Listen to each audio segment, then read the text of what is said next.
Доброе утро, дорогие телезрители! Вы смотрите программу «Утро Якутии» на телеканалах Якутия-24 и НВК Саха. И утром этого нового дня вместе с вами рады просыпаться мы, Руслан Ачиров и Катерина Винокурова. На календаре сегодня 8 апреля, четверг, и напомним, что наши коллеги сейчас находятся в городе Нерюнгри. Сегодня они подготовили интересные новости с этого удивительного края. Так, сегодня мы узнаем, как начинает свой день глава города Нерюнгри. Зайдем в известный музей, поиграем в футбол и споем песню вместе с участницами агитбригады «Комсомольский огонек». Также мы будем болеть за наших юных пианистов, которые вылетели на днях на международный конкурс пианистов, и узнаем, как проходил отбор по всей Якутии. Хотим вам напомнить, что работаем мы в прямом эфире, поэтому для ваших поздравлений, пожеланий, а также ответов на вопрос, который мы сегодня вам обязательно зададим, работает наш WhatsApp номер 8 914 273 4488. Победители у нас на протяжении всей этой недели получают призы от замечательного магазина «Гарда Декор». Ну, самый внимательный, самый быстрый телезритель, а также активный подписчик получит вот такой вот красивый приз от нашего спонсора. Участвуйте и выигрывайте призы. Ну а по традиции мы начинаем наш выпуск с прогноза погоды. Итак, сегодня в центральных районах в 6 часов утра температура воздуха составила минус 17-29 градусов. В заречной группе 13-33 градуса мороза. В южных 9-16, в Вилюйской группе 5-11 градусов. В Нижнеленских 14-16, в западных плюс 1, минус 9. В Колымо-Дигирской группе 17-24 градуса мороза. В Янских 18-33, а на северо-западе 14-28. В 6 часов утра температура воздуха в городе Якутске составила 25 градусов, атмосферное давление 762 миллиметра ртутного столба, штиль. Сегодня днем преимущественно без осадков ожидается. Ветер юго-восточный 5-10 метров в секунду. Температура воздуха днем в городе Якутске составит 1-3 градуса мороза. Ну и, конечно же, в продолжении нашего выпуска мы готовы послушать самые актуальные новости на данный час.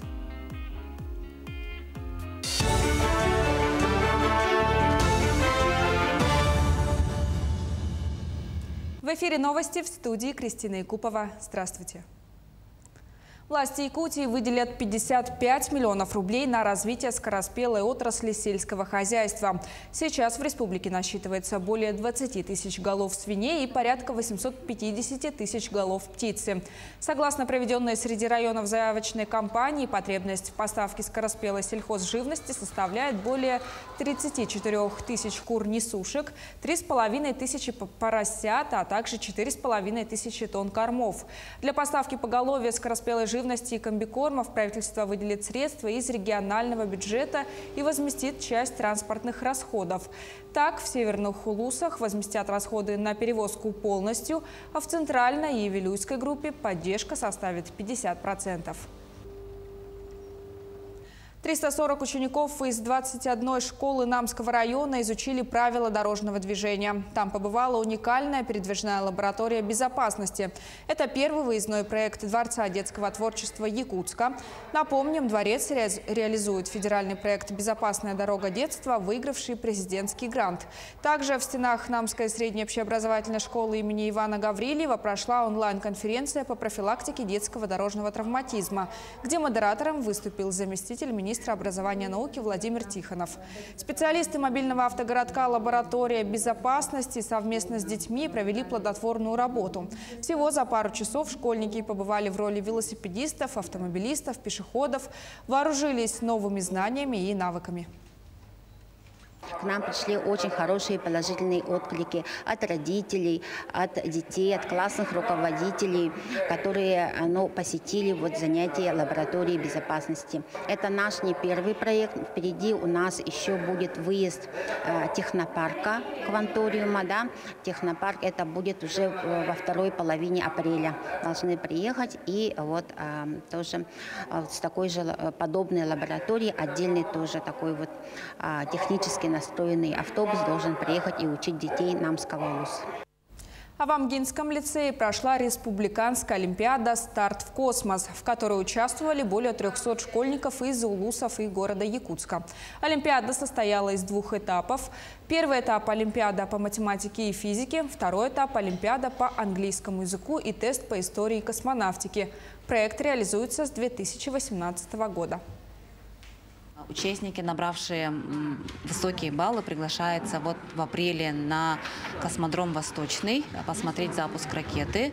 Также в июле приглашается на профильную смену летнего оздоровительного лагеря ЮНЕЙС.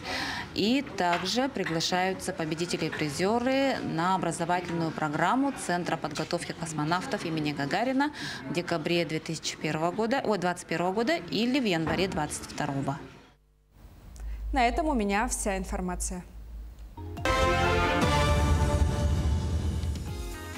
В Якутске сегодня заметно потеплеет, температура приблизится к нулю, минус 2-3 градуса ниже нуля. А в Нерингре еще теплее. Там температура уже будет выше нуля, где-то около плюс 2 градусов.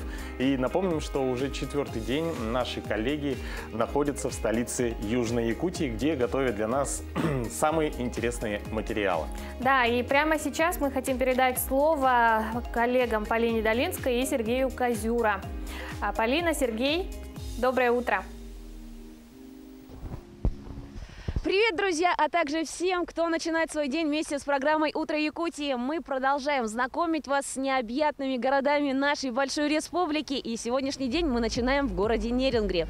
Я здесь первый раз, и для того, чтобы поближе узнать, чем же живут эти замечательные люди, мне вызвался помочь мой соведущий, наш коллега и красавец-мужчина Сергей Козюра. Доброе утро!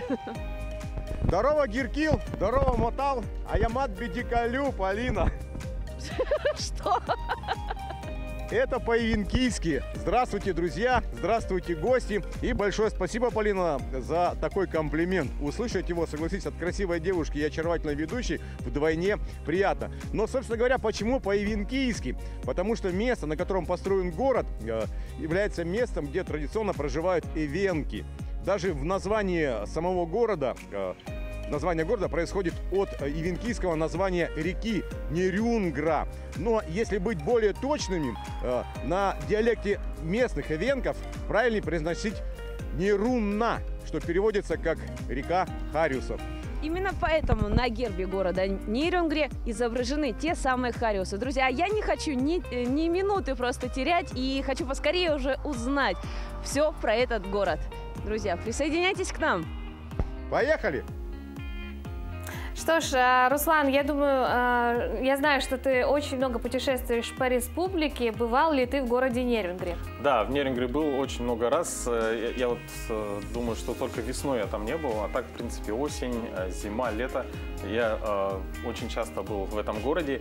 Причем я увлекаюсь внедорожниками и горными реками. И вот эти оба увлечения, они как бы также были соединены этим замечательным городом. Но я достаточно хорошо знаком с этим, с Нерингрой.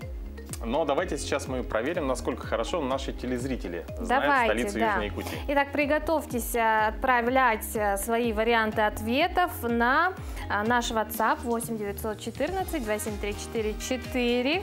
И правильно ответивший на вопрос, который прозвучит прямо сейчас, получит этот замечательный приз, напоминаем, от магазина Гарда Декор. И, внимание, вопрос: сколько человек проживает в городе Нерингре на сегодняшний момент? Да, мы ждем ваши ответы и напоминаю, что самый первый, быстро и правильно ответивший телезритель получит этот замечательный приз. Ну а сейчас мы передаем слово нашим коллегам из города Нерингре. Нерингри – очень молодой город. В этом году ему исполнится всего лишь 46 лет. И несмотря на свои компактные размеры, в нем очень много мест для отдыха и творчества. Администрация города с удовольствием поддерживает инициативы нюрнбергцев. Об этом и многом другом нам рассказал градоначальник Леонид Олейник. Это утро мы начинаем в городе Нерюнгри вместе с мэром Олейником Леонидом Николаевичем. Доброе утро. Доброе утро. Леонид Николаевич, насколько мне известно, вы привыкли рано вставать, потому что до того, как вы стали мэром, вы до этого работали и в противопожарной службе, и в органах внутренних дел. Вот во сколько вы просыпаетесь и с чего начинается ваш день? Мое обычное утро начинается с 5 часов утра. И в последнее время я себя заставляю начинать свое утро с утренней прогулки. Я люблю ходить и заниматься скандинавской ходьбой. У вас есть какие-то любимые места в городе, вот, где именно вы по утрам занимаетесь вот этой утренней зарядкой? Ну, одно из любимых мест не только мое, наверное, и всех горожан, это все-таки наша лыжная база. Ну, я считаю, что утром где-то порядка 6-7 километров надо проходить. То есть я себя начал собирать волю всю в кулак и начал заставлять.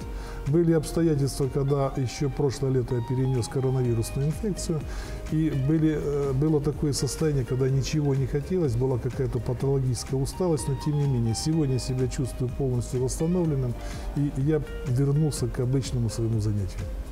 Во время своих утренних прогулок вы смотрите на город как его житель или все-таки как градоначальник? Вы знаете, сначала у меня первый взгляд как у жителя, а потом уже про себя ругаю и, может быть, и себя, и своих подчиненных уже как градоначальник. Потому что ты замечаешь, там где-то есть какой-то непорядок, и с точки зрения того, что надо наводить его. Обычно, когда иду, смотрю, тротуар почищенный, вроде бы все хорошо. Потом начал менять маршруты, чтобы выяснить, это везде так или нет. Оказалось, что не везде. Потом они уже начали не просто под меня подстраиваться, они начинают уже работать и заставлять подрядные организации, чтобы они более качественно занимались очисткой. Сегодня уже весна, началась оттайка. И есть проблема с тем, что после очистки тротуаров и после подтайки и ночных заморозков очень скользко ходить. Вот это я тоже обращаю внимание, теперь думаю, каким образом бороться теперь еще и с гололедом на тротуарах и на дорогах. Должность мэра – это все-таки должность политика или хозяйственника? Это 90% это хозяйственника, 10% политика, потому что политика какая-то. Выстраивание взаимоотношений с различными уровнями властей, районного уровня, это в первую очередь. Но самое главное – выстраивание взаимоотношений с властями республики. Вы довольно-таки долгое время возглавляете именно пост мэра Нерюнгри. Вот что, на ваш взгляд, за этот период кардинально изменилось? Совершенно, наверное, было бы правильно, что мы начали с того, что у нас такие были подходы к улучшению качества и условий жизни. Для того, чтобы качество жизни было лучше, надо было сформировать более или менее комфортную городскую среду. Мы столкнулись с теми вызовами, что город за 45 лет начинает понемножку стареть. Стареют коммуникации, стареет наш уставший асфальт. Самая большая проблема сегодня в городе, как я его вижу, по тем наблюдениям и отзывам жителей, это все-таки дороги, тротуары, это придомовые территории, это наши дома, где тоже необходимо делать капитальный ремонт. Уже приступают к работам по капитальному ремонту второй очереди парка. В прошлом году, когда посещал город с рабочим визитом глава республики Айсен Сергеевич Николаев, он заехал в парк, посмотрел, потому что там были федеральные деньги выделены и немалые на первую очередь. Тем не менее, в ходе такой инспекционной, может быть, проверки, он походил, ему понравилось то, что было сделано, он сказал, что, ребята, молодцы, но этого недостаточно, вы для людей должны сделать больше. Я так понимаю, жители города, они сами очень активно принимают участие именно в его жизни. Вы знаете, у нас достаточно активные люди, и мы просим наших нерюнгринцев, я, пользуясь случаем, хочу обратиться ко всем жителям нашего города. С 26 апреля по 30 мая будет проходить рейтинговое голосование по скверу Западный. Там нам необходимо набрать чуть больше 10 тысяч голосов. Я прошу всех вас, чтобы не поленились, активно поучаствовали, чтобы мы больше 10 тысяч набрали, чтобы эта работа точно в 2022 году была выполнена. Вот нам, как приезжим, какие места в городе Нерюнгри стоит посетить? Вот какие, может быть, ваши любимые есть и какие все-таки стоит посетить первоочередно? Вы знаете, у меня в городе нету нелюбимых мест, они все любимые. Ну, вам для гостей города, но есть такие места, которые у нас как бы как точки притяжения. Вот буквально через 70 метров за счет средств районной администрации был разбит сквер и установлен памятник первооткрывателям каюрам. Соответственно, у нас как бы и центр города благоустраивается, в сквер в районе Центра культуры и духовности имени Пушкина. И есть там такие тематические площадки, все-таки это город угольщиков, город шахтеров. Там есть и такой, стоит памятник самому, наверное, первому рудознатцу. Это за счет средств компании Мечел был установлен памятник шахтеру и барельеф Святой Варвары, покровительницы всех шахтеров. Ну, в центре города у нас есть идея такая, все-таки центральную часть, как бы сквер все-таки в районе ЦК и Д, мы планируем обеспечить бесплатным доступом Wi-Fi. То есть, может быть, молодежь будет собираться, какие-то мероприятия свои проводить, то есть там тематически этот Wi-Fi включать, чтобы они могли между собой какие-то, может быть, интерактивные игры играть или еще что-то. Большое спасибо вам за такую интересную беседу. Я напоминаю, что гостем сегодняшнего нашего утра был глава города Нерюнгри Олейник Леонид Николаевич. Напомним, что сейчас наши коллеги находятся в городе Нерюнгри. Интересно, какие сувениры они привезут с собой оттуда? Ну, я, например, знаю пару человек, которые коллекционируют магнитики, да, где бы они ни были, в каком-либо городе, они оттуда берут вот такие вот сувениры. И даже просят еще друзей привозить магнитики из отпусков. Знаешь, если честно, мне так надоели эти магнитики, весь холодильник дома заполнен ими, да. Но если вы будете в городе Нерюнгри, то мы можем подсказать, где взять не только сувениры, но и, например, ювелирные украшения. Подробнее об этом расскажет Полина Долинская.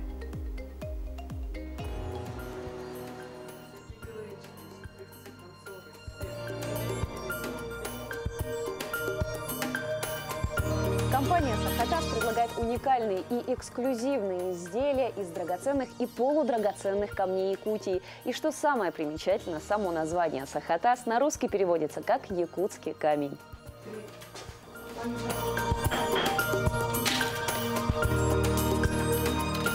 Где вы черпаете свое вдохновение? Интересный вопрос. Просто в жизни, в природе, где-то что-то подсматриваю. Сейчас вот весна, много всего красивого можно увидеть.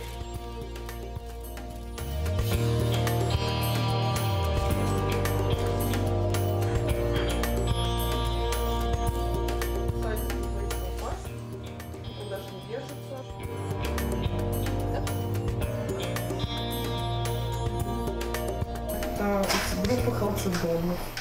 Красный халцедон называется серголец. Я сделала. Вот он, змеевик у нас. У нас просто так бывает, да. что Это вот что-то, любая огранка. Это же все делается вручную. Российская кладезь всех полезных, красивых. С какой высоты? А, своя личная. Здесь была река не должна разделять пол. Кто-то верит, что она утекает где-нибудь. Поэтому она решила без реки, но с высокими горами. Красиво. В компании «Сахатас» работают высококлассные ювелиры, владеющими всеми видами ювелирных техник, позволяющих изготавливать изделия в кратчайшие сроки и по конкурентоспособным ценам.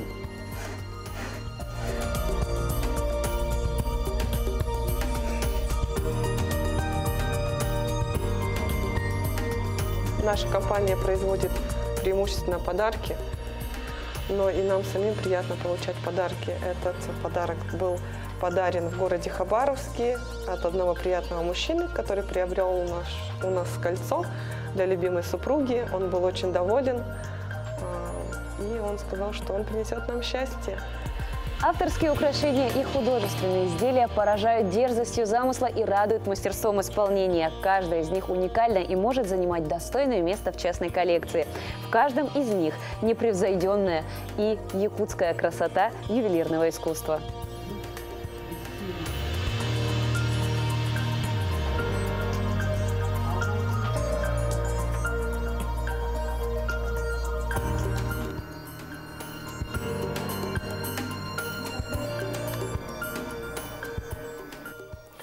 О любимом городе, удивительной природе, о своей незабываемой молодости поют участницы агит-бригады «Комсомольский огонек».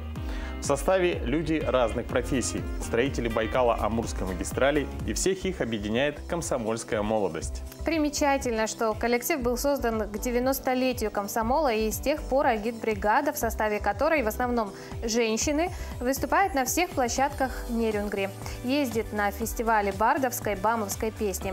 Помимо этого, участники агит-бригады помогают ветеранам труда, тыла в ремонте, организуют для них вечера отдыха. В репертуаре коллектива в основном песни местных авторов, и все они пронизаны любовью к родному краю – Южной Якутии. Совсем ветер холодный, комсомола времени нам забыть нельзя. Молодое племя, смелых и задорных, вспомним, что на севере жили мы не зря. Молодое племя, смелых и задорных, вспомним, что на севере жили мы не зря.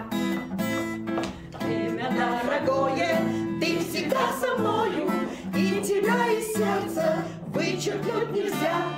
Золотая веха стала нам судьбою, той, что за собою столько лет вела. Золотая веха стала нам судьбою, той, что за собою столько лет вела.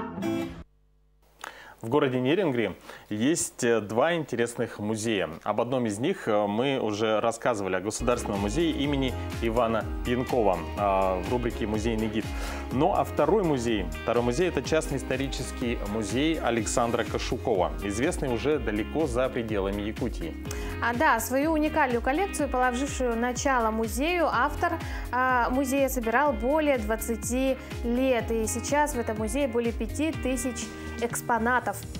Даты их происхождения, начиная с каменного века и заканчивая современной историей. Несмотря на стремительное развитие интернета, глубокое проникновение в нашу жизнь современных электронных технологий.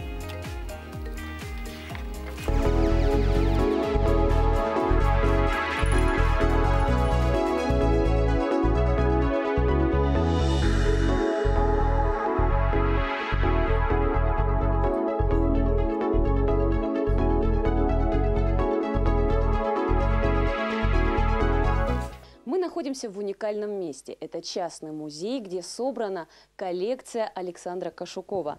Здесь более 5000 экспонатов, которые относятся к разным периодам времени. Здесь вы можете увидеть книгу из ЗАГСа, первая запись которой была сделана 25 июня 1921 года.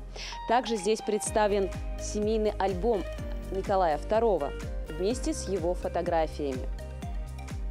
Кроме исторических моментов, здесь можно увидеть такие экспонаты, которые относятся к истории самого края, города Нерюнгри, фоторассказ о строительстве Южно-Якутского угольного комплекса.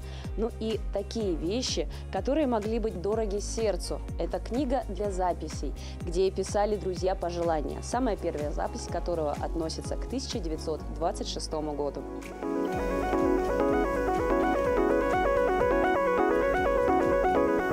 Отдельное и особое место в этом музее занимает коллекция оружия – холодного и огнестрельного.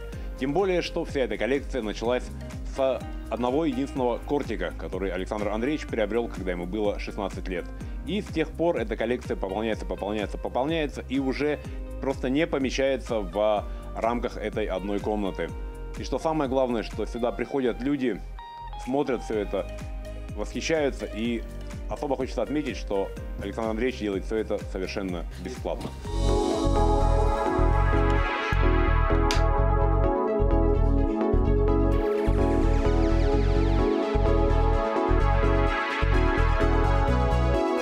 Еще одна отличительная черта этого музея – то, что все экспонаты можно потрогать и даже примерить.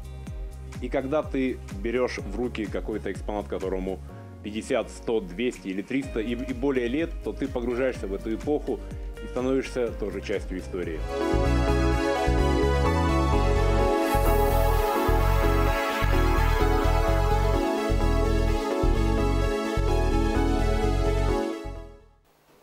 Вот сколько раз был в Нерюнгри, кстати, даже Ни не разу знал, там что не есть был, такой да? музей. Да, обязательно в следующий раз посещу. Да, такая атмосфера особенная там, да? А Полина, Саша вообще сами как экспонаты.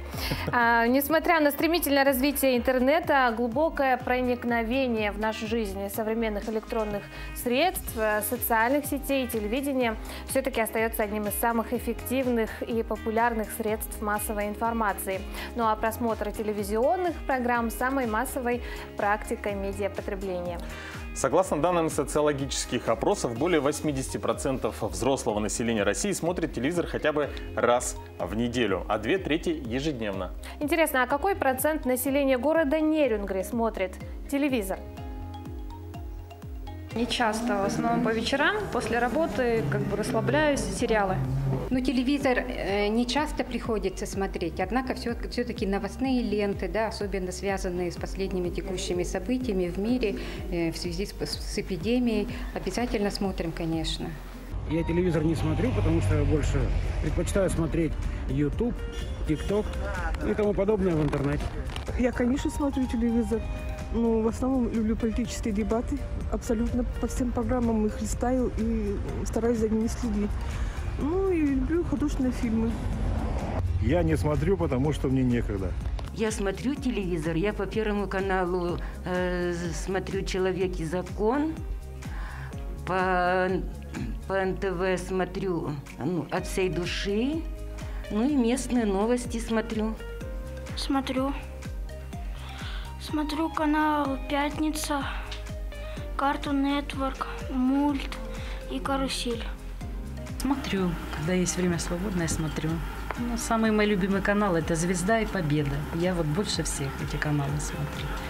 Ну и новости смотрю, да, Якутия-24 обязательно. Конечно, все интересует также, что у нас происходит в городе, в районе, в республике. Смотрят наш телеканал. Дорогие телезрители, мы напоминаем, что по нашему WhatsApp номеру вы также можете поделиться своими идеями, темами. Если вы знаете интересных людей, то обязательно пишите нам. Да, ну а мы с удовольствием, конечно, приедем, снимем сюжет по вашей тематике, пообщаемся с интересными людьми и покажем интересные события. Ну а далее мы ненадолго прервемся.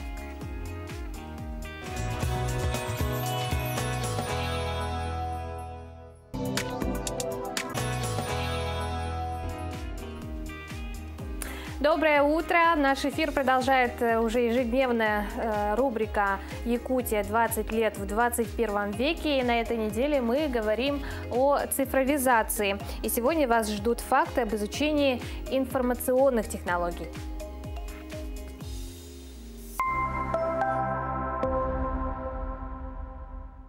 Вместо компьютерных классов в школах Якутии теперь создаются IT-классы. В них школьники не только получают навыки пользования компьютером, но и углубленно изучают программирование, компьютерную графику, разработку интернет-сайтов. За 2 года в Якутии открыли 96 IT-классов. Еще один новый формат обучения – образовательные центры IT-Куб. Первый создали в Нюрбе. В этом году IT-Куб начнет работать в Якутске. В следующем году – в Мирном. В образовательных центрах школьников бесплатно учат основным языкам программирования. Дети получают опыт разработки мобильных приложений, программных продуктов с использованием технологий виртуальной и дополненной реальности.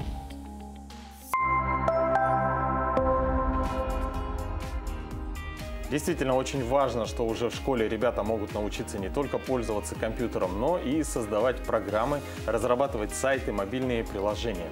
IT-индустрия требует высокого уровня знаний, делать первые шаги в профессии нужно как можно раньше, поэтому в детском возрасте материал усваивается лучше всего.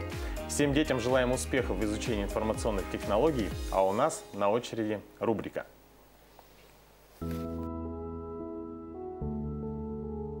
8 апреля – День российской анимации. В этот день, в 1912 году, состоялась премьера первого российского мультипликационного фильма «Прекрасная Люканида» про несчастную любовь из жизни насекомых. Сегодня также День сотрудников военных комиссариатов России и Международный день цыган.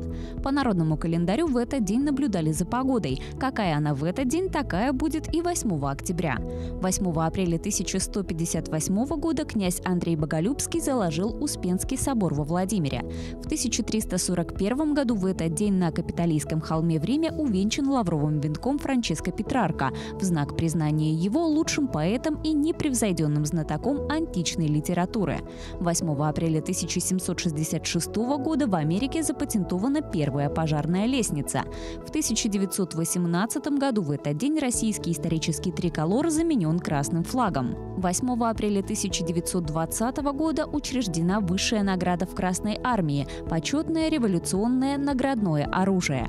8 апреля 1336 года родился Тамерлан – среднеазиатский государственный деятель, полководец. В 1938 году появился на свет Кофи Аннан – ганский дипломат, 7-й генсек ООН, нобелевский лауреат. 8 апреля 1958 года родился Виктор Зенчук – советский и российский гитарист, композитор, заслуженный артист России. Именины в этот день празднуют Авраам, Алла, Анна, Василий, Гавриил, Лариса, Просковья и Степан.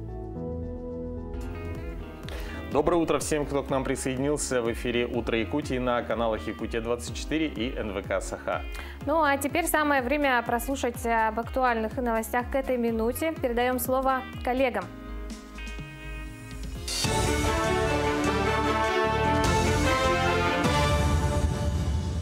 В эфире новости, в студии Кристина Якупова. Здравствуйте. 137 квот запланировано по программе «Земский доктор» в этом году в республике. Из них врачей 110, фельдшеров 27. В программу также включаются акушерские и медицинские сестры. Таким образом, будут охвачены все уровни оказания медпомощи.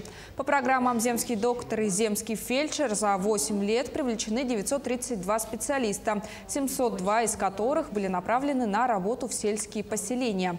В Арктику выехали работать 193 врача и 74 фельдшера. Напомним, с прошлого года в регионе размер выплат медикам увеличился вдвое. Врачи, прибывшие работать в поселке городского типа села и рабочие поселка, получают по 2 миллиона рублей. Фельдшера по 1 миллиону рублей. А врачам, приезжающим в города с населением до 50 тысяч человек, предусмотрено по 1 миллиону рублей и фельдшерам 500 тысяч рублей. Ликвидация кадрового дефицита в организациях, оказывающих первичную медико-санитарную помощь – одна из задач национального проекта здравоохранения. Форум «Профскиллз» для молодых педагогов прошел в Вилюйске. В нем приняли участие преподаватели Вилюйского профессионально-педагогического колледжа, Нюрбинского техникума и Сунтарского технологического колледжа. Были проведены открытые занятия, проектная работа и работа на сплочение. Также участники обменялись профессиональным опытом. По окончании форума мы достигли того, что должны работать сообща, поддерживать работу начинающего преподавателя, педагога, работника в сфере СПО. Такие форумы проводятся по республике, по кустовой работе. И таким образом наша ассоциация должна уже достичь в конце единой большой организации молодых преподавателей и педагогов. К этой минуте у меня вся информация. Совсем скоро ожидаем снова подключения с городом Нерюнгри. Отправимся на занятия по футболу, но перед этим, конечно, нам нужно размяться. Да, и также для нас утреннюю разминку, утреннюю зарядку проведет фитнес-тренер из города Нерюнгри Ксения Алексеева. Доброе утро, меня зовут Ксения, я фитнес-инструктор города Нерюнгри, стадион «Горняк». У нас сегодня будет с вами бодрящая тренировка, разминка, зарядка для удачного, продуктивного дня. Итак, начнемте. Мы с вами начнем работу от головы. Проворачиваем слева направо, на выдох вперед. Поставьте ноги на уровне ширины плеч. Не закидывайте голову слишком назад. Работаем плавно на выдох. Повторяйте как минимум 20 повторений в одну сторону и в другую. добавляем работу на плечи. Плечи вверх, назад и вниз, сводя лопатки в задние точки, открывая грудную клетку и в темпе. То же самое, 20 повторений и в обратную. Выдох вперед. Разводим лопатки, сводим грудные мышцы. Итак, вытянем руки вверх и на каждый выдох опустим руку в пол. Снова вдох и выдох, открывая плечи назад, смотря взглядом в потолок, открывая плечи, выводим взгляд из-под плеча вверх. И можно в темпе, не поднимая руку в потолок, на каждый выдох наклоны вправо и влево. Отлично. Круглая спина, тыльная сторона ладони открывает и закрывает грудную клетку. Тем самым мы с вами открываем нашу диафрагму. Делаем работу на грудные, на мышцы спины. То же самое в темпе, как минимум 20 повторений. Итак, опускаемся вниз до уровня бедер, отставляя ноги на ширине плеч. Делаем круглую спину вверх, вдох и выдох на подъеме за макушкой в потолок. Покажу вам сбоку. То же самое в темпе, как минимум 20 повторений, выпрямляя каждый раз руку от себя в потолок и грудью вниз. Итак, отставим здесь. Работаем на мышцы плеч, мышцы спины. Выдох, взгляд впереди. Живот подтянут. На каждый выдох работаете плечи, разворачиваете вперед. Можно немножко прибавить темпу. Также как минимум 20-25 повторений. Далее на 3 пружины остаемся внизу. Снова выходим вверх, вдох. 1, 2, 3. Сохраняйте мышцы спины ровными. Делаем шаг шире.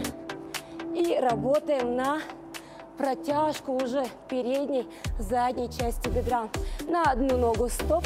Остаемся на одной ножке и потихонечку проворачиваемся в одноименную, например, в эту сторону, в правую.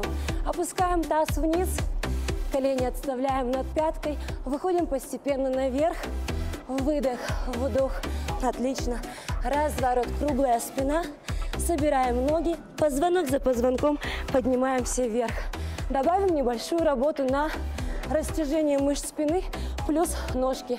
На каждый выдох сохраняем мышцы спины ровными, мышцы живота подтянутыми. Опускаем корпус вниз.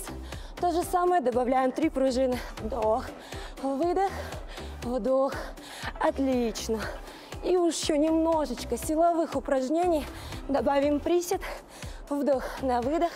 Как минимум 20-25 повторений. Если у вас есть время, силы и желание, можно повторить данный комплекс как минимум 3-4 круга. Будьте здоровы, хорошего вам дня и настроения. Спасибо. Самая любимая командная игра, самая народная командная игра. В нее играют тысячи, ее смотрят миллионы. Речь, конечно же, о футболе. И именно в Нерюнгри, в Нерюнгринской футбольной школе, готовят кадры для будущего российского футбола. Республиканская специализированная детско-юношеская футбольная школа открылась в Нерюнгри в 2009 году. С тех пор десятки мальчишек со всей республики съезжались в столицу Южной Якутии, чтобы стать воспитанниками этой школы. И в будущем, может быть, стать новыми Роналду и Зиданами. На начальном этапе мы берем всех желающих. Это 7-8 лет. Потом, когда они становятся старше, уже где-то в 12-13 лет, проводим отбор. В 2012 году самый, наверное, большой успех школьный это было в 2012 году, когда они выиграли Дети Азии. Неоднократно выигрывали они дальневосточные турниры, я имею в виду первенство России, зону Дальний Восток. Очень много воспитанников играет во второй лиге, в профессиональных клубах. Один воспитанник, который был в интернате у нас в течение года, сейчас играет в Рубине. Это Денис Макаров. Интенсивность тренировок в школе зависит от возраста воспитанников. Если младшие группы тренируются 4 раза в неделю, то у старших ребят тренировки проходят практически каждый день, кроме воскресенья. Не прекращались они и во время ограничений из-за пандемии. В августе месяце у нас был дистанционный лагерь, мы проводили также. Я делал конспекты занятий, высылал им на WhatsApp, на социальные сети. Также они делали видеоотчеты. Так вот в таком формате проходили занятия.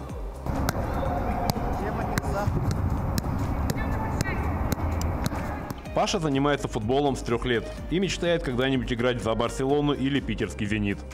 Любовь к этому виду спорта ему привил отец. Он же и привел Пашу в школу. Я 5 лет учился, просто набивал постоянно. И все, потом уже пошло. И все, рекорд поставил и надоело, перестал.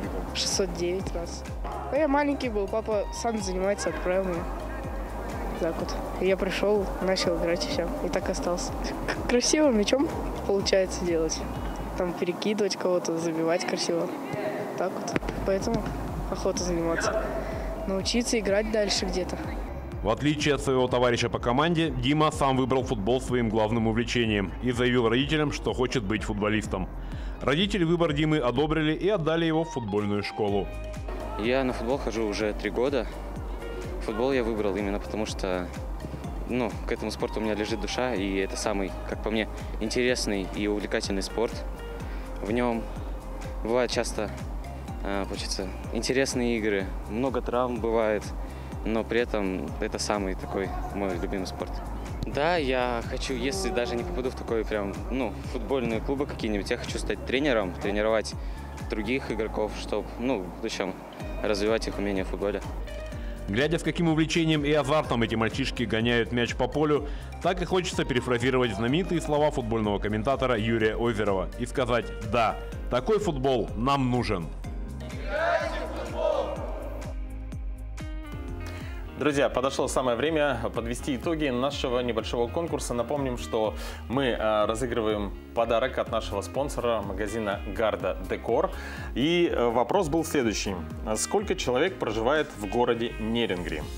Самый правильный и первый ответ отправил нам, да, точный, прям до последней цифры, отправил нам абонент с последними 4 цифрами 2371. Мы поздравляем его. Ну а правильный ответ 57 934 человека. Да, мы обязательно свяжемся с вами после эфира. Не теряйтесь. И поздравляем вас, конечно. Ну а за окном наконец-то весна. Можно снять с себя тяжелую, надоевшую одежду, надеть каблучки, но... Надо быть очень осторожным, потому что именно в этот момент межсезонья многие люди получают травмы. Как их избежать? Давайте посмотрим в нашей следующей рубрике. Одной из самых распространенных ошибок после получения травмы у больных является попытка самостоятельно обратиться в медицинское учреждение, ошибочно полагая, что, ожидая вызова скорой помощи, они тратят драгоценное время. На самом деле это не совсем так. Ведь по прибытии скорой помощи квалифицированные сотрудники оказывают помощь уже на месте сразу же. Накладывают транспортную мобилизацию, повязки или обезболивают.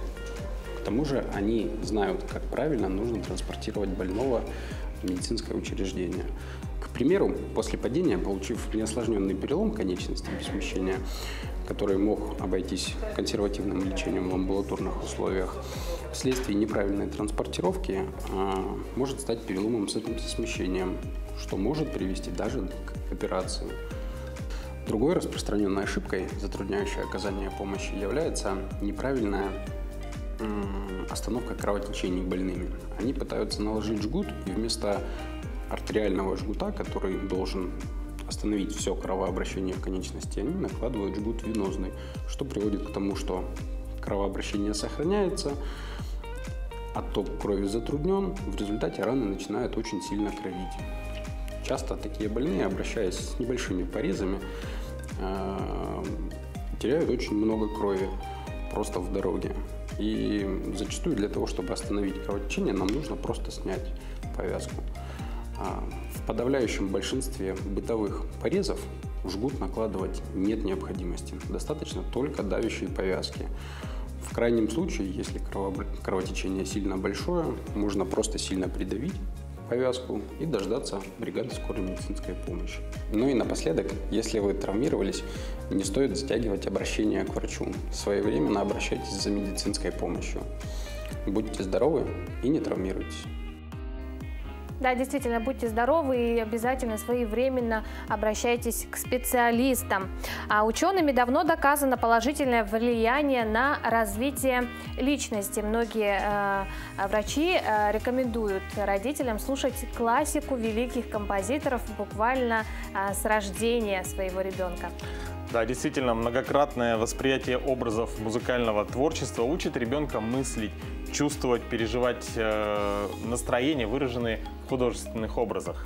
Хоровое пение учит ребенка работать в группе. И про один из уникальнейших ансамблей города Нерюнгри нам расскажет Полина Долинская.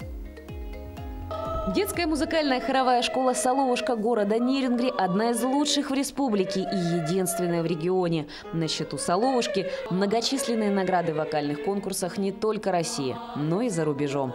В 2015 году она вошла в число 50 лучших школ искусств, а в 2020 получила удостоверение победителя всероссийского конкурса организаций «Лидеры отрасли.рф». Начиналось это в 1989 году. Ну, немножечко раньше, когда приехал в город Петр Николаевич Воронов, замечательный человек, хормейстер, любитель хорового искусства, любитель детей, который проделал вообще огромную работу. Он создал сначала хоровую студию. При ДК 40-летия Победы был у нас такой дом культуры. Отслушал массу ребятишек, беседовал с родителями, привлекал преподавателей. И потом вот из этой хоровой студии уже, так сказать, родилась хоровая школа. Как и положено в вокальном искусстве, урок начинается с разогрева голосовых связок, или, как называют ее сами музыканты, с распевки. Хор «Соловушка» отличается своей уникальностью даже здесь. Ну, мы много лет знакомы, поддерживаем отношения с замечательным человеком Виктором Вадимовичем Емельяновым. Это его фонопедический метод развития голоса. Мы, когда эти распевания разучиваем, с детьми я все объясняю им, ну и Снежана Анатольевна, конечно, тоже. Для чего, почему?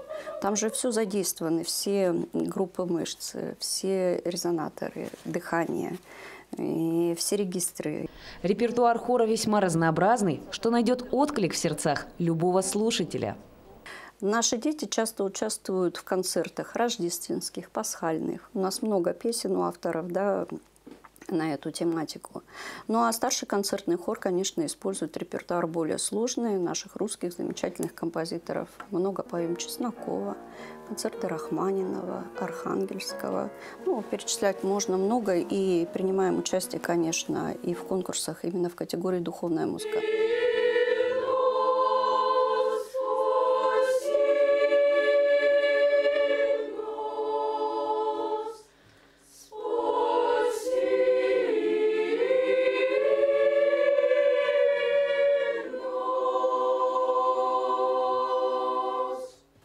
Ну, репертуар вообще наших хоров, мы же не только о старшем хоре говорим, и о младших, средних хорах, да, вообще основан, конечно, на классической музыке. Это произведения русских, зарубежных композиторов, классиков. Пандемия внесла коррективы в привычную жизнь музыкантов. В первую очередь, очень сильно это сказалось на вокальных навыках ребят, а также на планах всей хоровой группы. Учить детей выполнять муниципальные задания, сохранять контингент, нести культуру массы.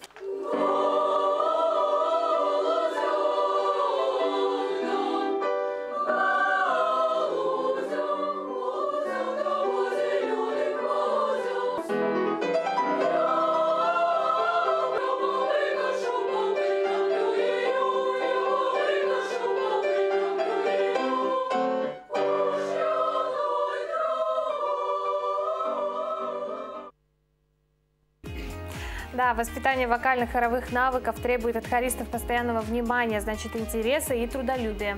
А не только пению, но и любому искусству необходимо учиться. Учиться терпеливо и настойчиво. Кстати, настойчивость и упорство не помешают нашим юным музыкантам. Им предстоит серьезная борьба.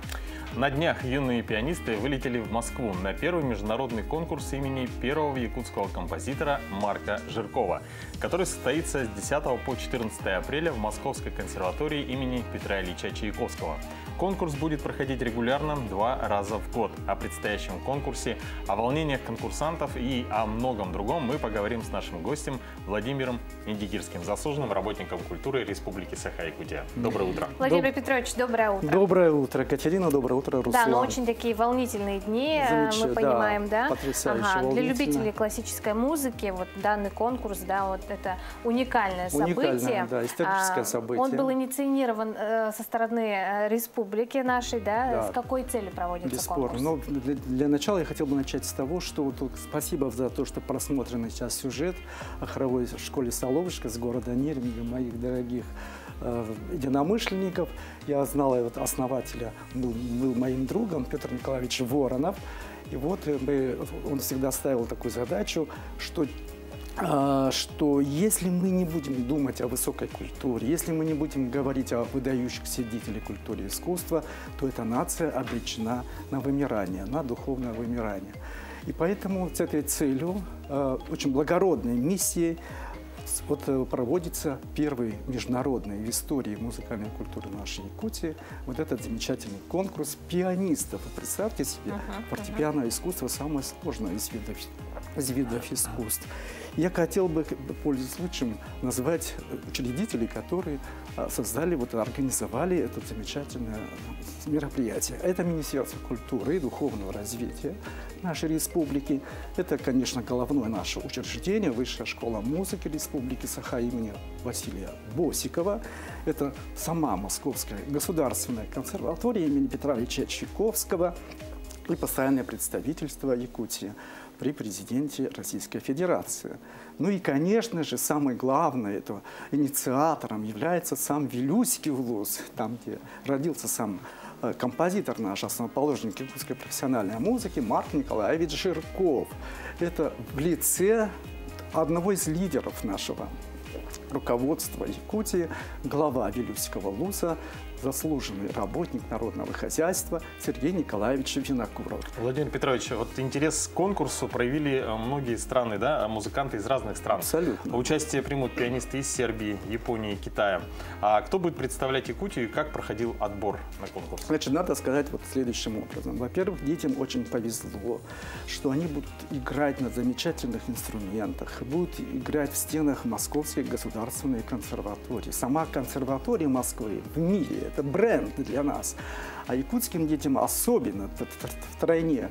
Конкурс будет проходить в 2 турах. Он состоит из 3 категорий до 14 лет. Это учащиеся детской школы искусств, понятно. С 18 лет это у нас, с 18 лет 2 категория и следующая 3 категория. Я хотел бы сказать следующее, что дети будут играть в 2 концертных залах. Это при Московской консерватории, это концертный зал имени Сергея Рахманинова, выдающийся русский композитор. Там есть такой рояль, где играл сам Святослав Рихтер. Вы представьте себе, на этом инструменте будут играть наши пианисты. И еще концертный зал имени выдающегося композитора-симфониста Николая Яковлевича Мисковского. Там прекрасный акустический зал, и это такая прекрасная возможность. Просто даже говорить об этом приятно. Да, Владимир Петрович, а какие произведения, интересно, будут исполнять пианисты? Я знаю, в том числе и произведения якутских композиторов. Бесспорно. Это обязательная программа от эпохи барокко, от Иоганна Себастьяна Баха до ветских классиков, романтиков наших якутов. Входят современные композиторы нашего поколения. Это якутские композиторы. От Марка Жиркова до Николая Михеева. Они все будут звучать. Удивительно в том, что будут играть не только наши якутские пианисты юные, но будут играть все российские пианисты. Фортепианная отечественная школа. И плюс к этому будут играть международные пианисты, покажут свою фортепианную зарубежную технику и отношения. Как раз таки и представь себе, эти дети из Японии, из Китая, Сербия. Да, из Колумбии будут играть якутские композиторы. Это удивительно, да. Интересует вопрос, а судьи кто? Кто входит в состав жюри, и есть ли там в составе якутские преподаватели? Бесспорно, но это очень выдающийся конкурс. Конечно, должен быть представлен профессор Московской консерватории. Поэтому я считаю, что этот конкурс наравне с чемпионатом мира, можно сказать. Потому что каждый ребенок, который там участвовал, даже если не станет победителем, он навсегда запомнит это великое мероприятие. От нас в Якутии представлен доцент Высшей школы музыки, кандидат искусствоведения, очень замечательный педагог. Она является завкафедрой камерного ансамбля концертмейстерского искусства при Высшей школе музыки Лариса Салимоновна Спиридонова. Владимир Петрович, большое спасибо вам за то, что пришли к нам в гости. Желаем удачи в конкурсе.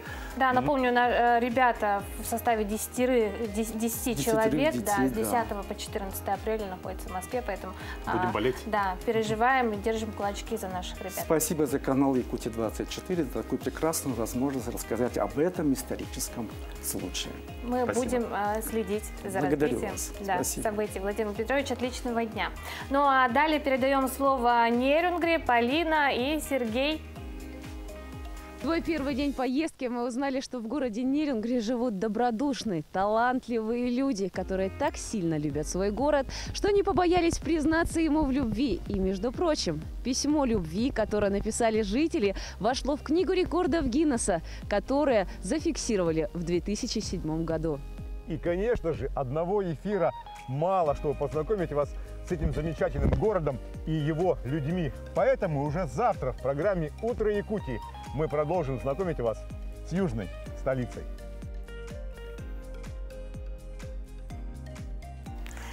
Спасибо большое нашим коллегам из Нерюнгри. Ждем от них интересных завтра сюжетов. снова ждем подключения с этого замечательного города. Рады узнать много нового о нем. И ждем, конечно, вас у экранов телевизоров. Завтра также мы разыграем наши подарки от партнера Гарда Декор для самых быстрых, самых внимательных телезрителей. Ну и, конечно, желаем вам сегодня, да, обязательно отличного настроения. Улыбайтесь, это залог успеха. И пусть день пройдет хорошо, отлично, плодотворно. Увидимся завтра.